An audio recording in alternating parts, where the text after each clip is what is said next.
nosso Rio Canhoto.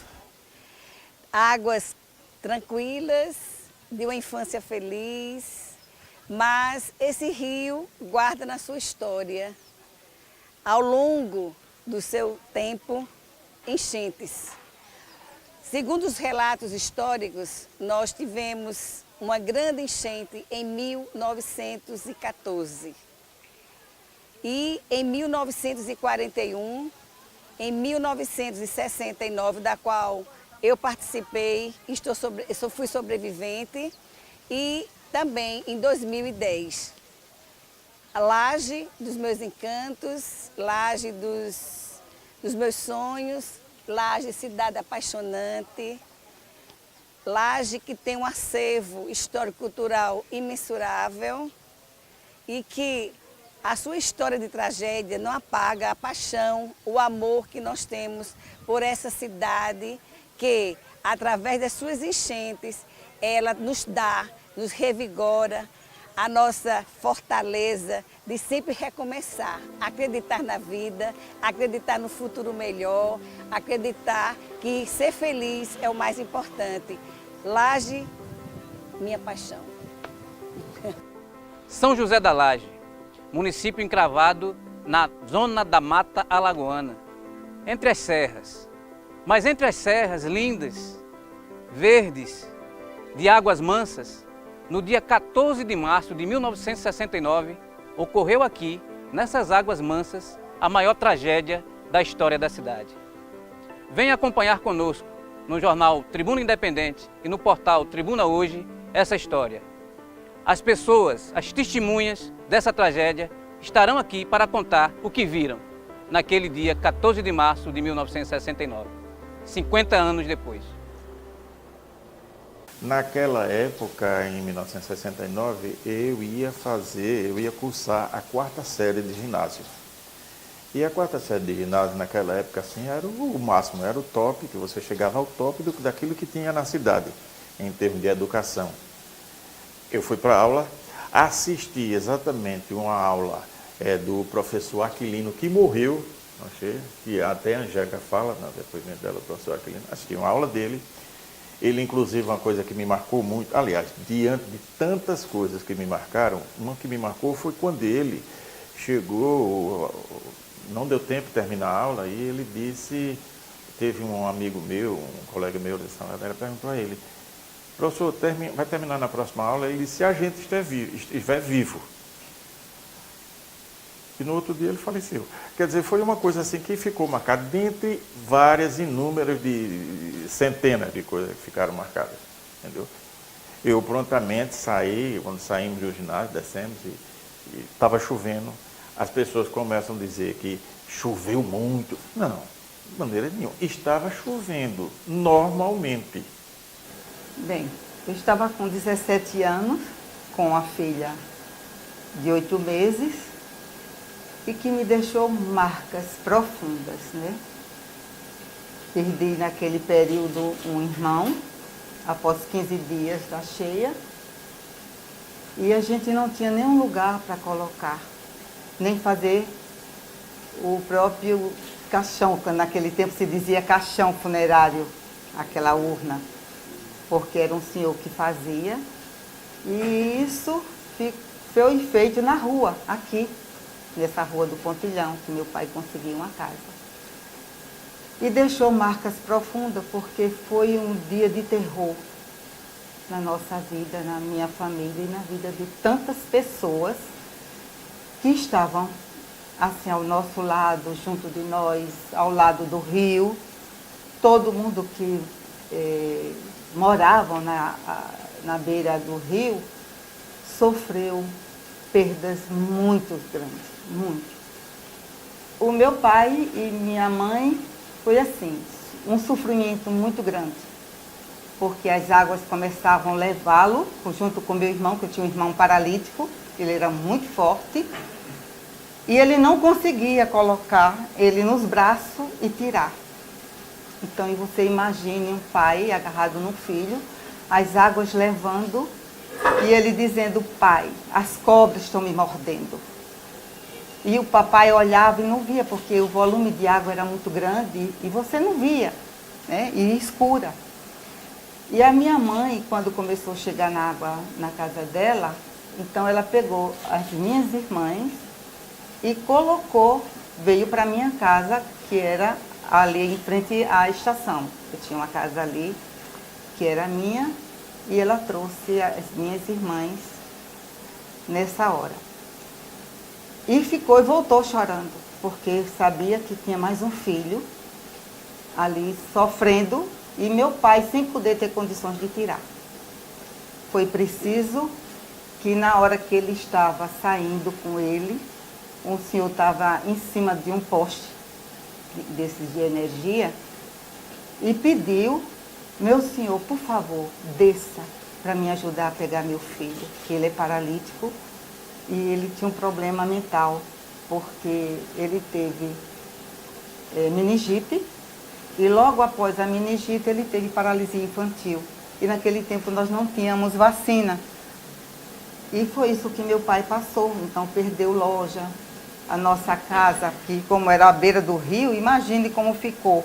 Como era uma casa muito forte, na parte do banheiro, que antigamente os banheiros eram bem atrás de casa, não era dentro de casa, era afastado. E com isso foi embora o banheiro, aquela parte do quintal, mas a casa em si ficou perfeita. Mas assim, o volume de água dentro foi um volume muito grande. Eu disse: mamãe, o que foi que aconteceu? Ela disse: minha filha, muita água, muita água. Eu vim trazer para você ficar com as suas irmãs, que eu vou voltar, que Lula está tentando tirar Robinho. Mas longe disso, a gente não imagina a proporção do volume de água, né? Porque além da cheia, da tromba d'água, houve na usina, a represa não aguentou. Então, além da tromba d'água com a represa, né, que hoje a gente vê o que a gente viu agora há pouco, imagine a quantidade de água.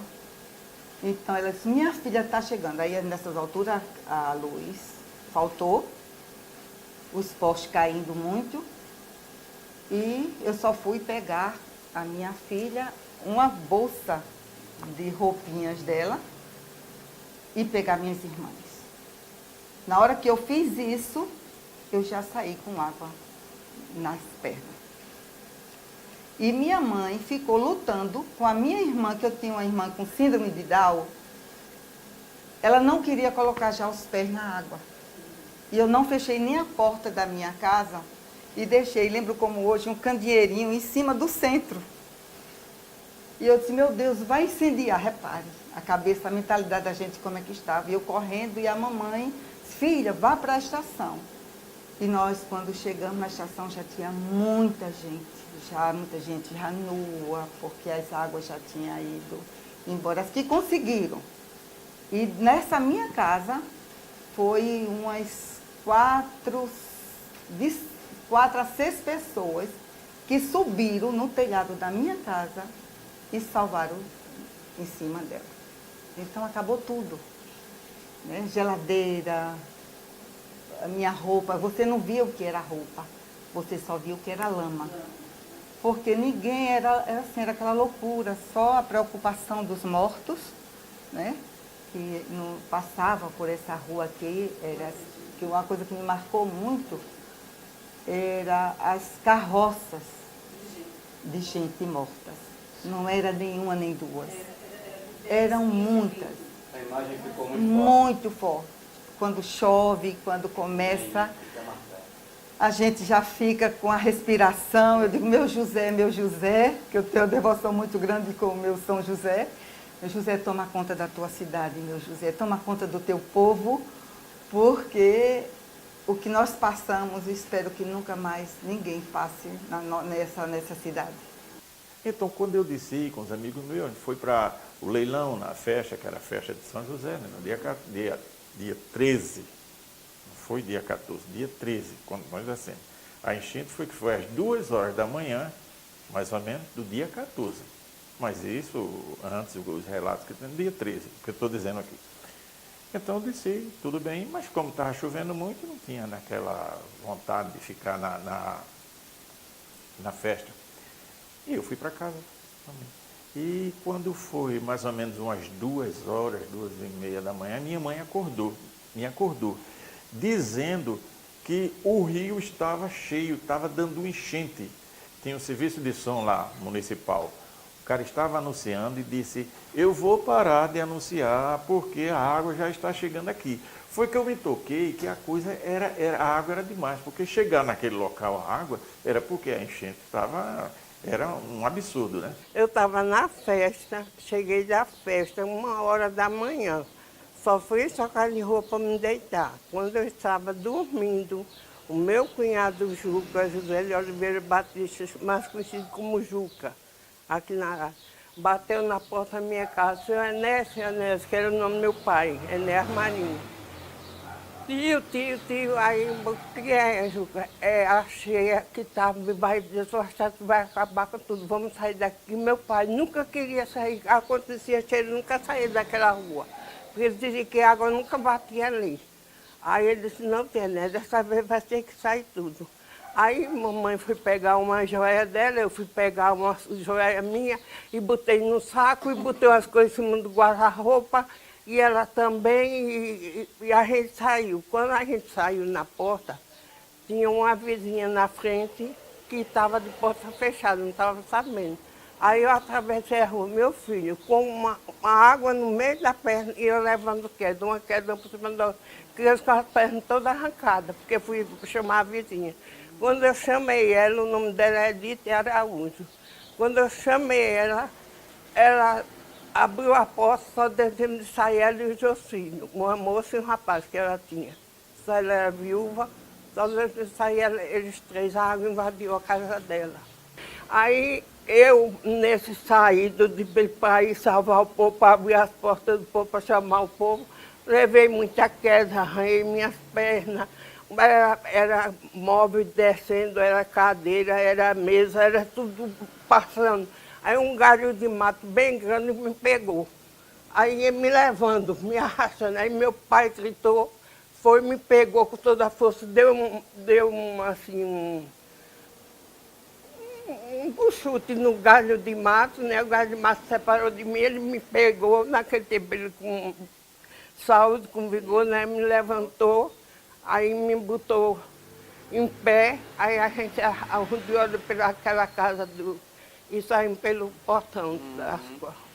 Era grito, tudo escuro, a energia apagou-se nova, era grito, era estrondo de casa caindo. Mas eu vi uma cena triste, uma senhora daquela lá que já morreu, porque tem gente que salvou-se, mas morreu já, né? Ela nua, coitada, amarrada aqui pelos braços, pelos pés, numa vara para o povo passar ela. Neném era muito minha amiga, eu gostava muito de mim. Ela tinha uma filhinha, não sei, tinha 2 anos, não sei, no braço. Quando ela chegou na porta, a água arrancou a menina do braço dela. Era tempo de festa de São José e tinha o parque de diversão. Muita gente se abraçava na roda gigante para ver se não morria, mas morreu, ficava tudo agarrado. O que foi de gente que morreu agarrada na roda gigante foi brincadeira. Eu tinha um aluno, Juvenal, ele bebia uma cachaça, porque ele chegou, ele estava no tiro de guerra, servindo no tiro de guerra. Quando chegou em casa, só encontrou o chão da casa. Não encontrou pai, mãe, irmão, ninguém. Até hoje, olha, eu passei mais de anos sem ir na praia para não ver aquela zoada da onda do mar. Porque aquela zoada do mar estava me lembrando a zoada que a água era tão forte que eu não estou dizendo assim, eu com a água aqui no joelho e não podia me aprumar. Meu pai foi quem aprumou minha mãe, minha irmã e eu para passar, atravessar. Se não fosse meu pai, Deus no teu bom lugar, meu pai, a gente ia morrer tudo. Estou vendo tudo, quando chove muito, relampeia, troveja, eu fico num nervoso triste. Eu sou viúva, meu marido morreu. Quando meu marido estava vivo, onde ele estivesse, começasse a chover, trovejar, ele corria para ficar comigo, para não ficar só. Porque eu tinha um medo triste do relâmpago do trovão. E mais esse dia não relampeou, não trovejou, nem nada. A gente foi para a festa normal, a gente tudo nova, paquerando, atrás dos paqueras, né? Mas estava chovendo, né? Tava chovendo, começou a chover de tardezinha. Mas a chuva... Não era uma chuva que ninguém imaginava. Não, de jeito nenhum. Foi uma tromba d'água que veio de Iquipapá, não sei de onde, que acabou. Canhoto, né? Pegou o Rio Canhoto e acabou com tudo. Eu, meu pai e a minha irmã, nós ficamos perambulando por ali, vendo, ouvindo gritos de socorro e a gente sem poder fazer nada. A gente saiu naquela rua, na rua Siqueira Campos, onde eu morava, que era tudo, dava as vias secundárias, dava toda para chegar para o rio. E a gente ficava ouvindo o povo gritando socorro, gritando, daqui a pouco parava de gritar. Gritava, daqui a pouco era assim, como uma casa caía e ele parava de gritar. E a gente sem poder fazer nada. É o seguinte, a cheia, ela teve um desfecho muito pesado, vamos dizer assim, porque foi à noite. Uma tromba d'água caiu em aproximadamente Garanhuns e, por sinal, caiu no Rio Canhoto, que passa em Canhotinho, recebeu esse nome, e passa na Laje, São José da Laje do Canhoto. Então foi o que aconteceu, a cheia dividiu uma parte para outro rio lá do Garanhuns, para outra região, mas a parte maior veio para aqui. E como foi à noite, ninguém esperava nada, porque aqui não choveu, a chuva foi lá, está tudo bem aqui. Aí o volume d'água foi muito grande e o povo sem ter aviso quase, porque não deu tempo para avisar ninguém, que ninguém esperava, né? E atingiu, levou, vamos dizer assim, quase metade da cidade, né? E morte também houve, né? Não sei, eu não me lembro a quantidade hoje, mas houve morte também, né? Porque foi à noite, ninguém pôde defender. E a cidade foi, como já disse, metade destruída, né? Principalmente o comércio. O prefeito era Oscar Alves de Andrade, meu compadre, né? Gente muito boa, mas ele tinha residência aqui na Laje e tinha em Bateguara, na fazenda que ele tinha lá em Bateguara. E ele, por sinal, nessa noite da cheia, ele não estava aqui, ele pernoitou na fazenda, né? E de manhã, quando ele vem lá para cá, não sabia nada.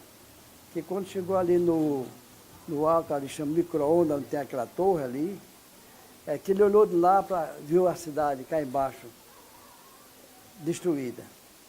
Aí ele veio para a cidade, olhou a bagaceira e não teve psicologicamente condições de reagir, né? Aí ele me procurou e falou do estado dele, da sensibilidade dele, que não dava para... e que eu fosse atendendo e fazendo o que fosse possível. E não é brincadeira mesmo não, viu? Eu não sei, quando eu olhei que vi aquela bagaceira, meu Deus do céu, foi uma coisa terrível.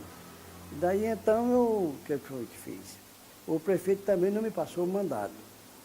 Ele via, como ele se afastou, ficou ali em Bateguara, confessou para mim que não tinha condição psicológica de agir para ver que eu enfrentasse, tocasse o barco para frente, né? E assim eu fiz, né? E graças a Deus tivemos a oportunidade de resgatar parte das pessoas que ficaram sem casa, sem nada, e conseguimos fazer 100 barracas de lona. Nós fizemos uma campanha de esclarecimento na região, através de televisão, através de tudo. E saímos em busca de ajuda. Mas aconteceu que não é uma denúncia, é uma história que estamos cantando. Não sei porquê, o governo do estado, que na época era o governador, era lá minha filha, criou uma secretaria extraordinária para a recuperação do Vale do Mundaú. Mas não foi o Vale do Mundaú. A cheia passou no Vale do Mundaú. Mas o município afetado foi o Senhor da Laje, porque a tromba d'água foi aí pertinho, não deu tempo de espalhar. Todo o volume d'água que veio, passou na laje e levou o que pôde levar. Mas nós começamos o nosso trabalho, né? E eu busquei apoio do governo do Estado e não consegui. Não, porque ele disse que criou uma comissão, como eu falei, uma secretaria extraordinária para a recuperação do Vale do Mundaú e que abriu uma conta no banco e todas as ajudas seriam para esse fundo. E aconteceu que não foi o Vale do Mundaú que foi destruído, foi São João da Laje. Aí quando eu procuro o governo do Estado para a gente abraçar a causa e resolver o problema, só a secretaria que vai fazer todo o negócio. E na secretaria tinha muita gente, inclusive tinha uma alta personalidade da Igreja Católica na comissão, que por sinal, quando ele viu que o negócio mudava para ele, renunciou ao cargo lá e deixou, aí criaram um novo responsável pelo trabalho, né? Para onde eu fui atrás de ajuda, todos responderam pela mesma voz. Eu fui a Sudene, fui a tudo, governo federal, Senado Federal, Câmara Federal, Assembleia do Estado de Alagoas, tal. Onde eu fui, os órgãos que eu pude, o que tinha de ajudar, já ajudamos. Porque ele criou essa conta e todo mundo mandou dele estar lá. Agora, digo uma coisa, aqui chegou pouca coisa. Chegou pouquíssima coisa. Pouquíssima coisa. Numa catástrofe dessa que abalou o mundo, né? Quando aconteceu o caso, os jornais, a imprensa do Brasil todinha, tem uma cidade fora do mapa. São José da Laje, estado de Alagoas. Essa era a manchete. A saúde ficou mais ou menos em barracas, né? E o povo era atendido ali, tudo, os casos mais graves mandava para Maceió, colocou um avião para transportar os mais graves dos graves, né? E o resto resolveu por aqui. E haja avião rodar aqui em cima, o povo não sei de ver tanto avião. Parecia uma guerra. Que havia uma guerra, um avião, tchom, tchom, mas só vinha olhar. E a ajuda não vinha. De maneiras que o problema foi muito sério, a ajuda foi difícil, porque não me deram ajuda nenhuma, a prefeitura não recebeu R$1, ou cruzeiro, a moeda da época, não sei se era cruzeiro ou real já, de ajuda. Não recebeu, a prefeitura não. Todo o governo assumiu pela lei da criação dessa secretaria, mas colocou o Vale do Mundaú. E o dinheiro, onde colocaram o dinheiro das doações, diz que até o Papa mandou dinheiro. Eu acho que é por isso que eu digo a você, que quando o Papa vem sensibilizar, se mandar dinheiro para o município arrasado, a coisa não foi brincadeira. Não foi fácil. Não é? Mas nós, graças a Deus, foi trabalho. Mas nós conseguimos fazer realmente muita coisa que eu sempre digo no meu pensamento, que ali foi a mão de Deus que parou sobre mim e me deu tanta saúde, tanta vontade de fazer as coisas, de resolver, sem dinheiro, porque eu não peguei dinheiro. A minha função foi só fazer trabalho com o pouco que eu pude de apoio das pessoas me ajudar. Rapaz,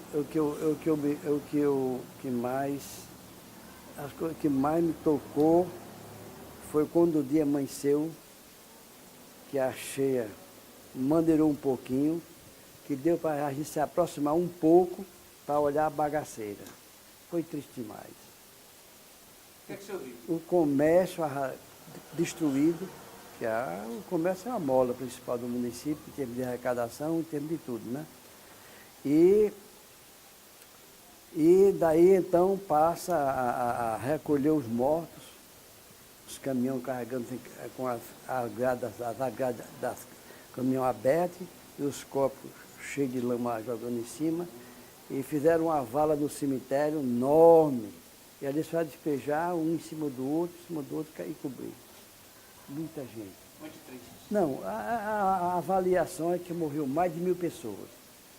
Ninguém tem a estatística mesmo, até porque aconteceu numa época da festa do padroeiro, e foi num dia da festa, foi muita gente, tinha muita gente do interior. Esse pessoal... Tinha muita gente de fora aqui, né? Vinha muita gente de fora. E muito ia dormir em casa de parente, né? Ninguém sabe quantas pessoas morreu por causa disso, porque tinha gente fora. Da cidade, sei que foi destruído 664 casas, foi destruída. Teve uma casa que encontraram 31 pessoas, que era 31 pessoas? Que era um primeiro andar. 31 pessoas mortas? Morta. Aí o povo, com medo da cheia, saiu de casa e entrou no prédio, primeiro andar. Ficou em cima. Mas o prédio era construído, ninguém sabe qual o tempo, com material de baixa qualidade, aí não aguentou a pancada da água e arriou com tudo. Aí foi pior. Aí foi pior. Então, no outro dia, logo de manhã, quando o dia começou a clarear, tinha uma senhora, o pessoal estava querendo resgatar uma senhora que ela estava abraçada num poste, lá perto do rio. E não estavam conseguindo, porque eles amarravam a corda, ia de um lado, mas quando chegava do outro, quando chegava lá num determinado momento, a correnteza levava ele para o outro lado da rua. Se ela estava do lado de cá, ele não ia conseguir chegar nunca lá. Mas, felizmente, quando a água baixou, tiraram ela. E depois eu fui para uma outra rua, até atrás da casa de Angélica, veio uma senhora, que eu conheci muito ela, morreu um certo tempo, a dona Odete, ela vinha praticamente nua, gritando socorro, que não sabia onde estava a família dela e tal. E depois de muito tempo foi que eu vi a primeira pessoa morta. O pessoal vinha com uma senhora pendurada, levando para a delegacia. E depois foi que começou, aí pronto, está passando. Gente morta, para lá e para cá, para lá e para cá. E foi um tremendo assim, o que eu lembro de tantas coisas que eu lembrei. O que me marcou profundamente foi ver os cadáveres, chamava-se padiola, né? Levando para a delegacia. Aquilo ali foi horrível.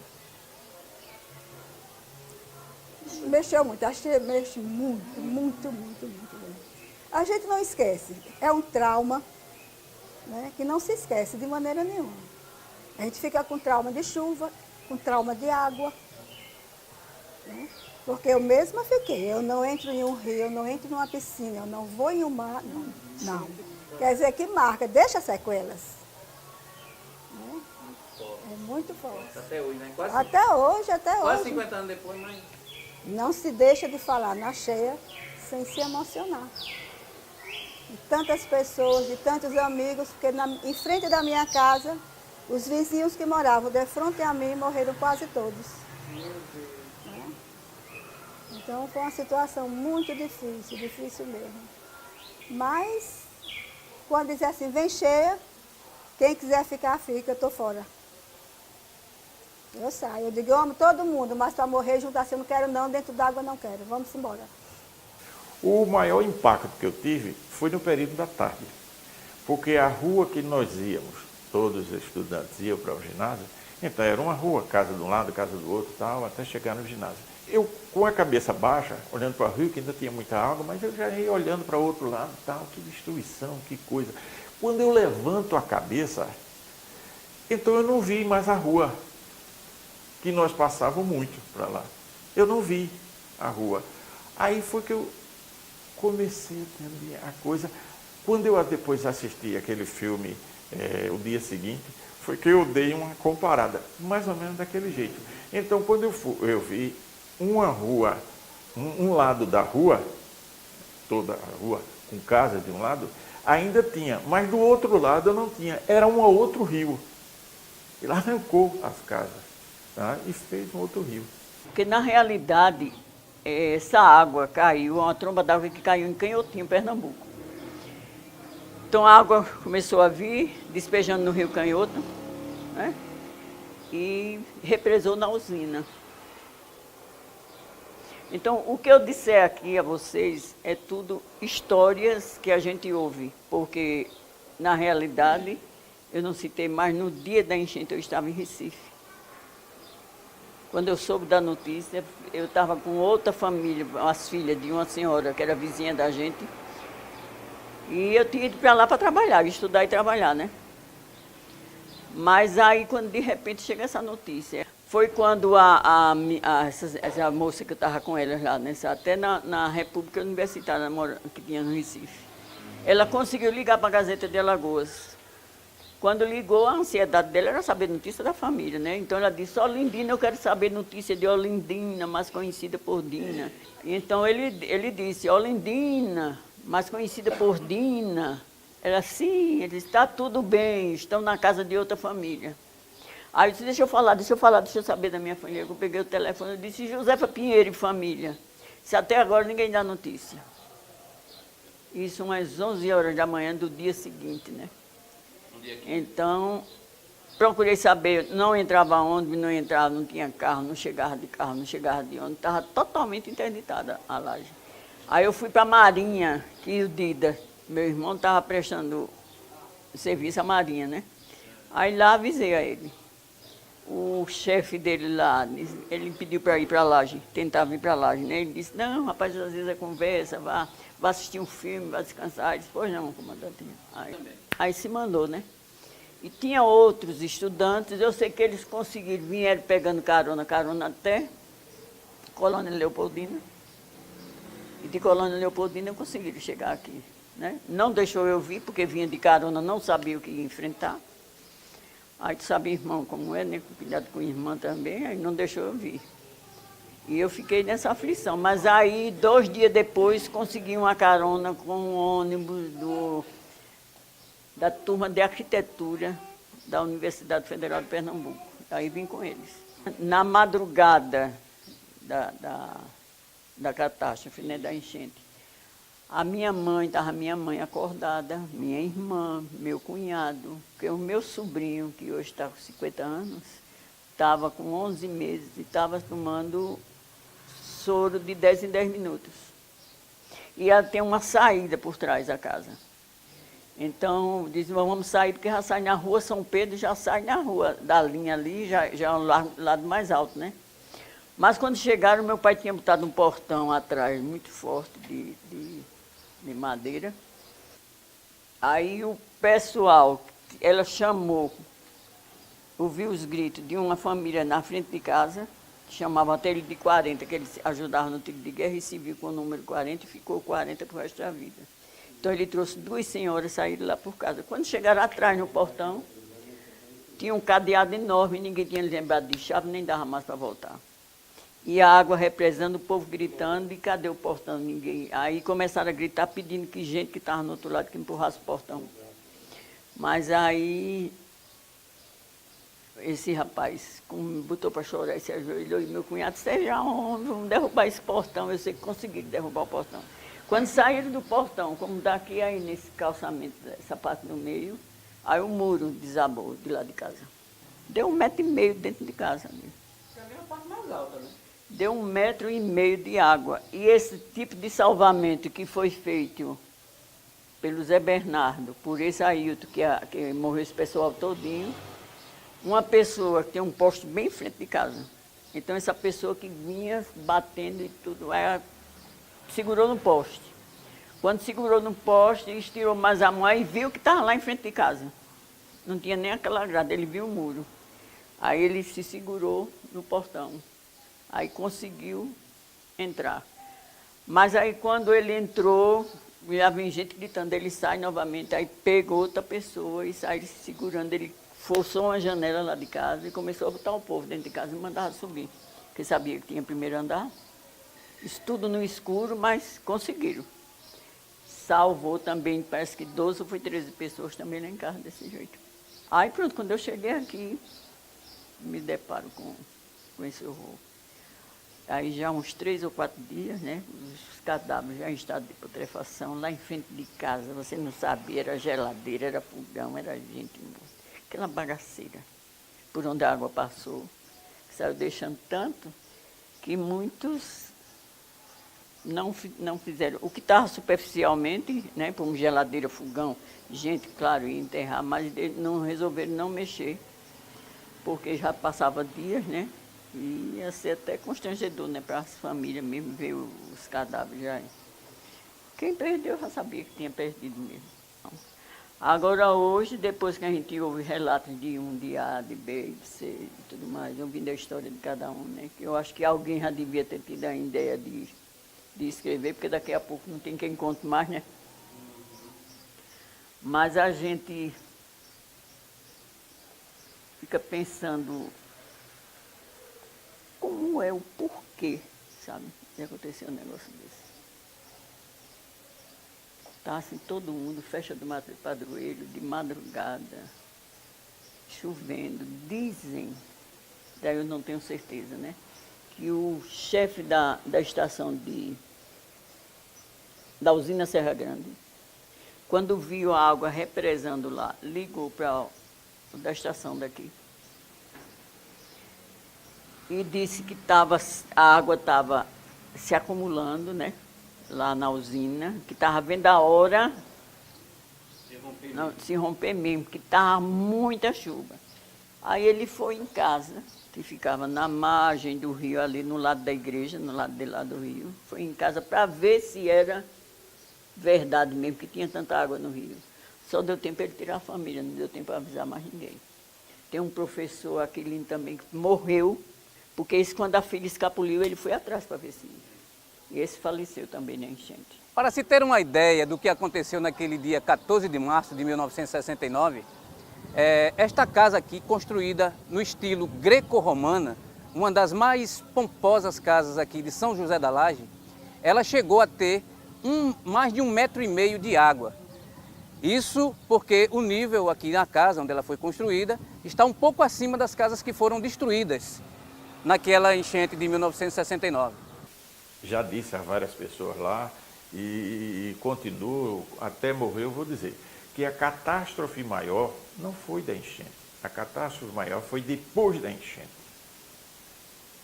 Os absurdos, bem, se uma casa, a enchente fez um buraco qualquer na casa, pegava, derrubava. Às vezes não fazia nem nada no buraco, não, está no rio, tá. Aquela coisa que existe a defesa, naquela época não existia a defesa civil. Mas existiu o governador, na época, o Lameia Filho, ele designou um secretário de secretaria extraordinária para, como é que se diz, ficar administrando o que tinha para fazer no Vale do Mundaú. Que no final das contas, o que fez essa secretaria extraordinária foi barbaridade. Gente que tinha lá, disse assim, a enchente foi em março, então 3 meses antes, em dezembro, inaugurou uma casa maravilhosa, a casa não sofreu nada, não, derrubou. Derrubou a casa. Então, a gente quando pego fotos, vejo, ó, essa casa daqui estava inteira, dava muito bem para recuperar, mas derrubaram tudo. Então, a catástrofe maior para mim foi depois da enchente. Foi depois da enchente, que a gente não podia evitar. Mas a segunda catástrofe podia muito bem ser evitada.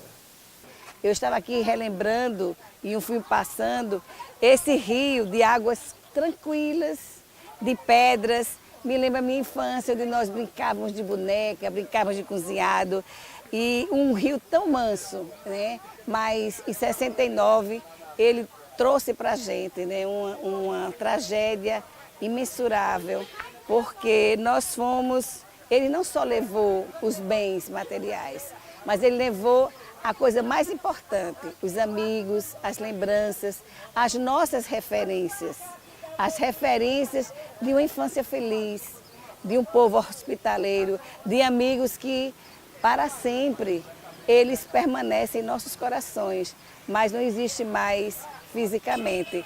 E naquela madrugada de 69, exatamente entre 1h30 para 2 horas da manhã, nós somos surpreendidos e eu quero fazer um relato. Primeiro, agradecer a Deus, né, por estarmos vivos, uma família numerosa, uma noite de uma festa de São José, que é a nossa festa do padroeiro. Ela começa exatamente no dia 10 e termina no dia 19, e a enchente foi no dia 14. Então essa avenida era cheia de parque de diversão, né?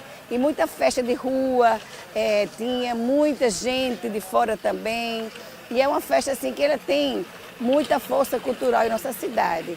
E nós dormimos tarde, logicamente, né?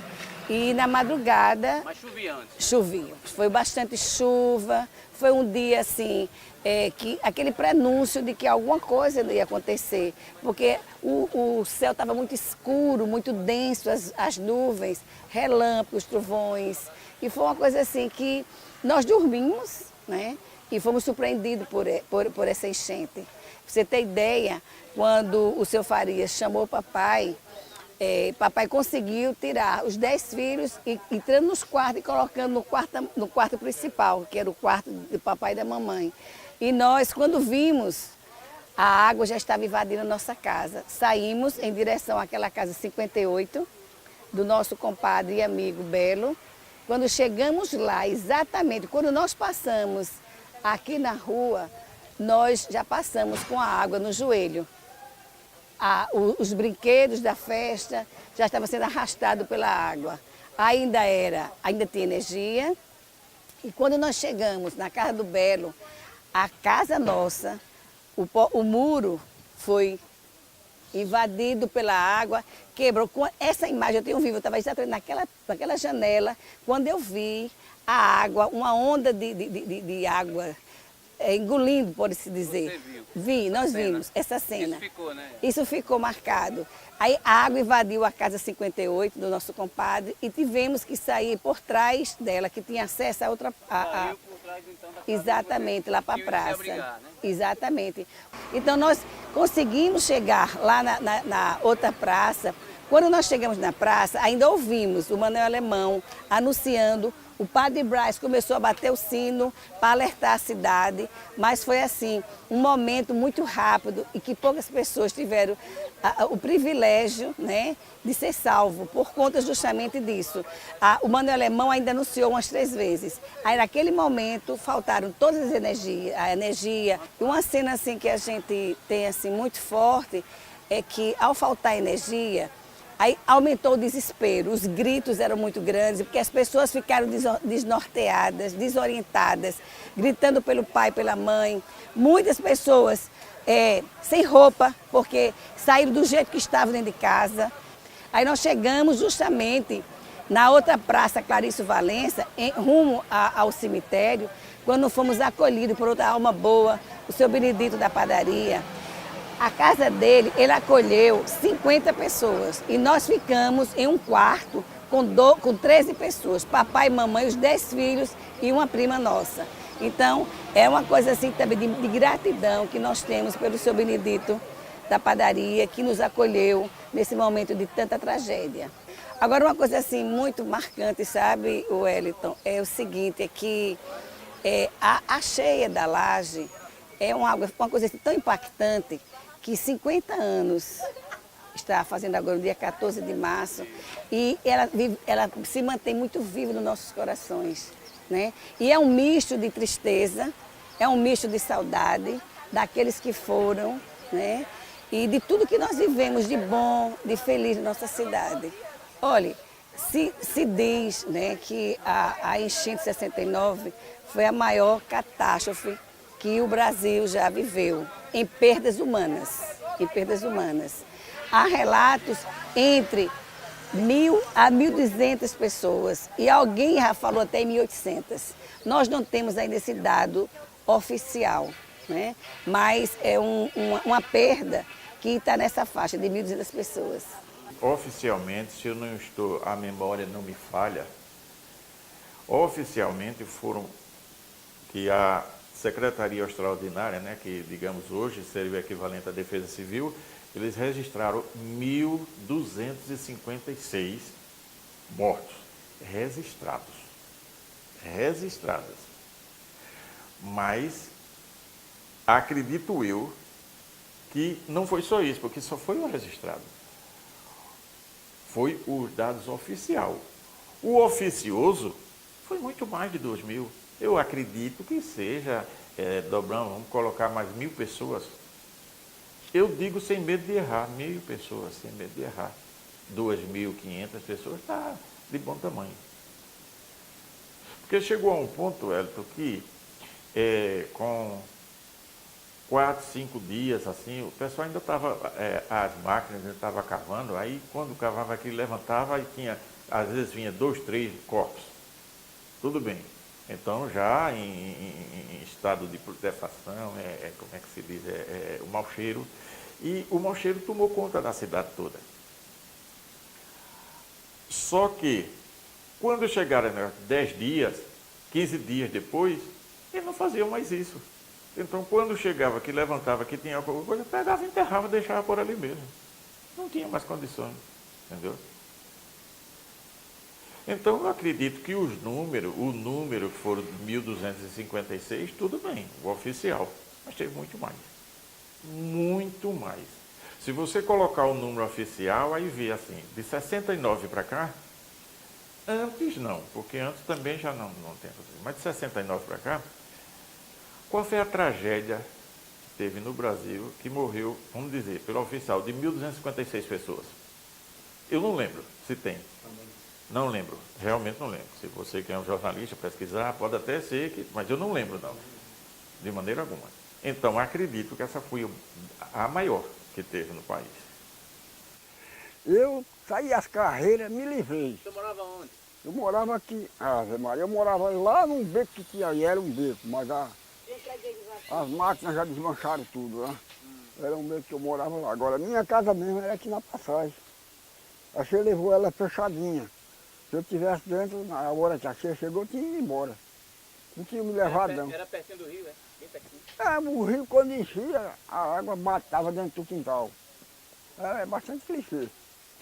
Rapaz, eu comecei a escrever poesia em 1964, dia 9 de maio de 64. O primeiro verso do livro da Cheia de 69 é assim: Ó Santo Deus Criador, dai-me força e coragem para contar os horrores, eu conto sem fabulagem. Todo caso que se deu, lá em São José da Laje. São seis estrofes. Tem um verso de 6 estrofes. E ele, ao todo, são 147 versos. É longo, é uma história bonita. Infelizmente eu não tenho mais ele que me carregar até o derradeiro. Parece que eu tenho ele num livro, a cópia em rascunho. Rapaz, todas elas foram impressionantes, mas o que mais me impressionou foi a minha saída da casa que eu morava. Por quê? A gente saiu com água na cintura, num beco, descendo para dentro do rio. Dava o quê? Dava 2 metros? E a água está aqui, ó, na cintura. Essa camarada aí saiu agarrada na minha cinta, eu não sei como não desceu. Se ela desce, tinha me levado. Se foi água, não foi brincadeira, não. Eu saí só porque Papai do Céu marcou o dia e disse que não era naquele dia, não. Era outro dia, mas aquele não dava para mim, não. Eu não era para descer naquela, não. Sofri, viu? Sofri. E não perdi nada. Dentro do rio, não perdi nada. Não perdeu? Não. Uma cadeira que saiu de dentro de casa, ficou no quintal enganchada num pé de coco. Uma cadeira. E os defuntos? Agora, defunto, tem um bocado. Minha pessoa, contou na delegacia de polícia, ali onde hoje é a Secretaria de Educação. Ele aí sabe mais do que eu que trabalha lá dentro com o povo. Eu contei 1.494 defuntos. Eu contei a chegada, eu fiquei na delegacia de polícia. Na época eu estava trabalhando na prefeitura. Eu era chefe de garagem da prefeitura. Chefe de garagem. Na época. E aí o prefeito me liberou. Que vá fazer o que você quiser. Aí me mandaram para o cinema que tinha aqui no lado de Simão, deu uma padaria. E ali eu fiquei só aguardando o momento que me chamavam. Quando me chamaram, foi para a porta da delegacia de polícia, que era ali onde é a Secretaria de Educação hoje. Aí eu cheguei ali, o prefeito era o prefeito Oscar Alves de Andrade, e disse, fica aí, basta sair daí quando eu mandar. Tá certo. Aí eu fiquei lá, eu presenciei tudo que foi defunto, que foi para a delegacia de polícia. Contei e ainda passaram com defunto podre aqui, em cima do trole da rede ferroviária, né? 10 defuntos em cima de um trole, né? Rapaz, eu fiquei acordado até meia-noite e 15. O pessoal descendo da festa de São José, e falando comigo, eu digo, rapaz, e a festa? Ele tá uma maravilha, rapaz, é gente que faz gosto. Inclusive desceu 5 pessoas, que 3 morreram, moravam aqui embaixo, no começo da rua. 3 morreram dessa família de Januário, né? Lá embaixo, no final da passagem de Maceió. E eu, inclusive um cabo da polícia, passaram boa noite, meia-noite e 15 da noite. Passaram, eu estava sentado na calçada. E o rio está com o volume d'água um pouquinho mais alto do que o normal. E quando foi 2 e pouco da manhã, umas 2h20, a dona menina aí, puxando no meu calcanhar. Pelo amor de Deus, acorda aqui, vamos morrer. E o quê? Aí pegou pelo pé. Aí disse, levanta que é água dentro de casa. Aí quando disse que é água dentro de casa, que eu meti os pés, a água já estava no joelho, ó. Aí a mulher disse, vamos embora, vamos embora de qualquer jeito. Eu peguei 2 ombreiras de roupa, botei enganchada aqui no pescoço. Aí sai com a mulher com água na cintura. Poder ela porque ela passou o beco que tinha, que a gente sempre consegue bater que tinha aí. E ele saiu, ela saiu com as crianças sem ter água na rua, no beco que a gente ia passar, sabe? Estava seco. Quando eu voltei da casa dela, que era vizinha assim, aí eu chamei ele. Eu disse, levanta, nego, levanta que o mundo está se acabando. Já depois que foi chamar os outros, ele livrou todo mundo, quando foi me chamar, a água já estava dentro de casa.